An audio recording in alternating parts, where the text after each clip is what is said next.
آپ کے سامنے مستقل فرمائیں گے۔ آپ سبھی حضرات سے درخواست ہے کہ اس بچے کا پروگرام توجہ کے ساتھ سماعت فرمائیں۔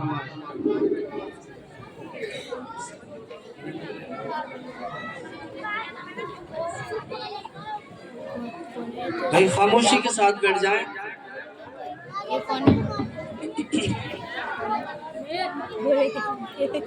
بسم اللہ الرحمن الرحیم۔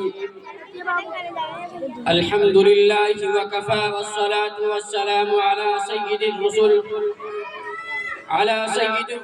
وخاتم الانبیاء وعلى آلہ واصحابہ وازواجہ وسلم تسلیما کثیرا کثیرا، اما بعد فاعوذ باللہ من الشیطان الرجیم، بسم اللہ الرحمن الرحیم۔ قل هل يستوي الذين يعلمون والذين لا يعلمون، صدق الله العظيم۔ وقال رسول الله صلى الله عليه وسلم: فضل العالم على العابد كفضل القمر ليلة البدر على سائر الكواكب، او كما قال عليه الصلاة والسلام۔ علم وہ دولت ہے جو کبھی لٹتی نہیں، علم وہ دولت ہے جو کبھی لٹتی نہیں، خرچ کرنے سے کبھی گھٹتی نہیں۔ پھر نہ کرنا تم کبھی اور تشنا لبی کے شکوے، پھر نہ کرنا تم کبھی اور تشنا لبی کے شکوے، آج میں خانے کا میں خانہ اٹھا لاؤں گا۔ برادران اسلام، میں آپ حضرات کے سامنے نہ کوئی لمبی چوڑی تقریر اور نہ ہی وسیع و عریض وعظ کرنے آیا، اس لیے کہ میں کوئی خطیب نہیں کہ آپ حضرات کے سامنے کوئی لمبا چوڑا خطاب کروں، اور نہ میں کوئی واعظ ہوں، نہ مفکر اور نہ ہی کوئی ادیب، بلکہ میں آپ حضرات کے سامنے علم دین کی اہمیت و وقار کو پیش کرنے جا رہا ہوں۔ میں پوری کوشش کروں گا کہ کوئی گوشہ باقی نہ رہے۔ امید ہے کہ آپ سنجیدگی و متانت کے ساتھ سماعت فرمائیں گے۔ آپ حضرات نے علم دین کی اہمیت و وقار کو بہت ساری کتابوں میں پڑھا ہوگا، بہت سارے مفکروں سے سنا ہوگا، بہت سارے دانشوروں سے سنا ہوگا، بہت سارے آدمیوں سے سنا ہوگا، بہت سارے مقرر و خطیبوں سے سنا ہوگا۔ میں بھی آپ حضرات کے روبرو اسی عنوان پر گفتگو کرنے کے ارادے سے آیا ہوں۔ برادران اسلام، علم دو طرح کا ہے، ایک دنیاوی ایک اخروی۔ علم چاہے دنیاوی ہو یا اخروی، انسان کو عزت و فضیلت عطا کرتا ہے، لیکن دنیاوی علم صرف دنیا ہی تک محدود رہتا ہے، اور اخروی علم انسان کو دنیا و آخرت دونوں جہاں کی رسوائی و ذلت سے نجات دلاتا ہے اور عزت و شوکت عطا کرتا ہے۔ میں آپ سے سوال کرتا ہوں کہ وہ کون سی شے تھی جس نے حضرت آدم علیہ السلام کو ملائکہ سے افضل بنا دیا؟ وہ کون سی شے تھی جس نے انسان کو اشرف المخلوقات بنا دیا؟ وہ کون سی شے تھی جس کی برکت کی وجہ سے اللہ نے انسان کو خلیفہ بنایا؟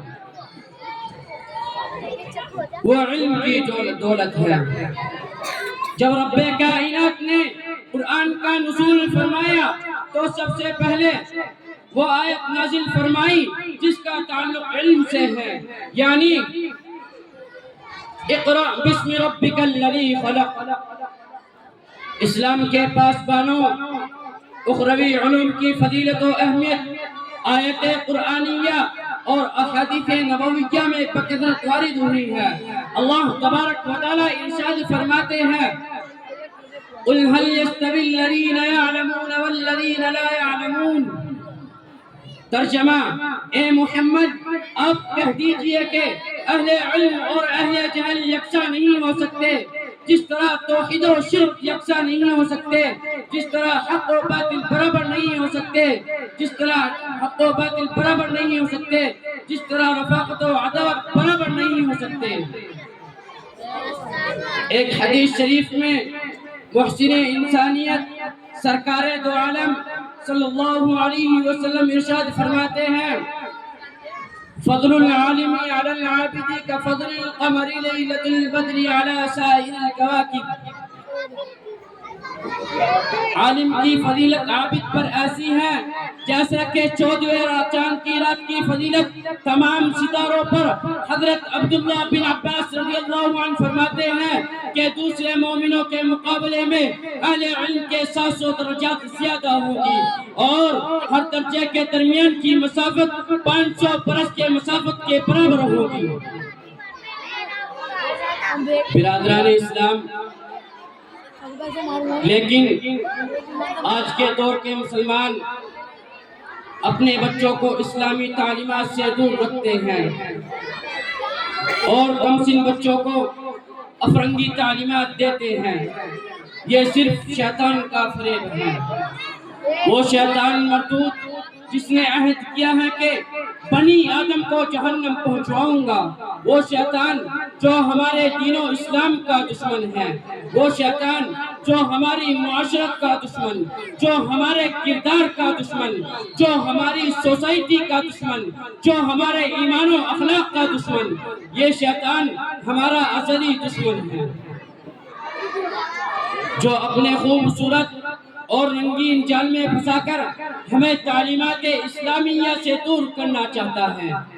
یاد رکھیں، اگر ہم اپنے کمسن معصوم بچوں کے خیر خواہ ہیں تو اسے عالم دین بنائیں، اس لیے کہ محسن کائنات سرکار دو عالم صلی اللہ علیہ وسلم ارشاد فرماتے ہیں یستغفر للعالم ما فی السماوات والارض. زمین و آسمان میں جتنی بھی اشیاء ہیں وہ سب عالم کے لیے مغفرت کی دعائیں کرتی ہیں. عالم کے لیے ملائکہ بھی مغفرت کی دعائیں کرتے ہیں، عالم کے لیے جنات بھی دعائیں کرتے ہیں، عالم کے لیے کیڑے مکوڑے بھی دعائیں کرتے ہیں، عالم کے لیے سمندر کی مچھلیاں بھی دعائیں کرتی ہیں، عالم کے لیے زمین و آسمان بھی دعائیں کرتے ہیں. اس کے باوجود مسلمانوں کا حال یہ ہے کہ انگریزوں کی چال میں پھنس کر ہم اپنے دین و معاشرت کو داغدار کر رہے ہیں.